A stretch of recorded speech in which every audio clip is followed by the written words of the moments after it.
પોષક તત્વોની માહિતી આપીશું। તમે જે ખોરાક ખાઓ છો તેમાંથી તમને વિવિધ પોષક તત્વો મળે છે।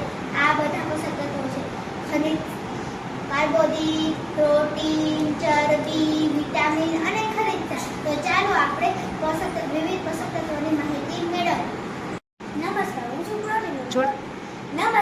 છું પ્રોટીન। પ્રોટીનની ખામીથી વૃદ્ધિ અંતે છે વ્યક્તિ ખૂબ જ દુબળું અને પાતળું થઈ જાય છે તથા તે એટલું દુબળું થઈ જાય છે કે તે હલનચલન પણ કરી શકતું નથી। પ્રોટીન મેળવવા માટે તમારે શું ખાવું જોઈએ? પ્રોટીન મેળવવા માટે તમારે આ બધી વસ્તુ ખાવી જોઈએ, જેમ કે કઠોળના ચણા। નમસ્કાર, હું છું ચરબી। ચરબીથી શરીરમાં શક્તિ મળે છે।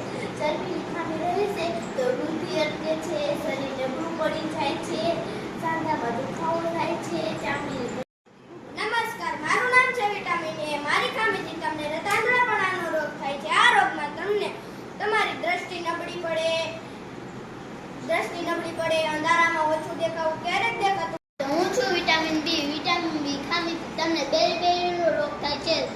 આ શરીરમાં અશક્તિ આવે। હું વિટામિન સી છું। મારી ખામીથી તમને ચરબીનો રોગ થાય છે, પેઢામાંથી લોહી નીકળવું અને રૂઝ આવવા માટે વધુ સમય લાગે છે। તમારે વિટામિન સી મેળવવું હોય તો આમળા, લીંબુ, લીલા મરચાં વગેરે જેવો ખાટો ખોરાક લેવો જોઈએ। નમસ્તે, હું છું વિટામિન ડી। જો તમે વિટામિન ડી નહીં લો તો તમને સુક્તાનો રોગ થશે। સુક્તાના હાડકાં વળી જશે। જો તમારે વિટામિન ડી મેળવવું હોય તો તમારે ઈંડા, માછલી, યકૃત, દૂધ, માખણ। હું કેલ્શિયમ નામનો ખનિજ છું। મારી ખામીથી હાડકાં કમજોર થાય છે, દાંતનો દુખાવો થશે, એટલે તમારે બધાને કેલ્શિયમ મેળવવા માટે દૂધ, ઈંડા, બધા લીલા પાંદડાવાળી ભાજી।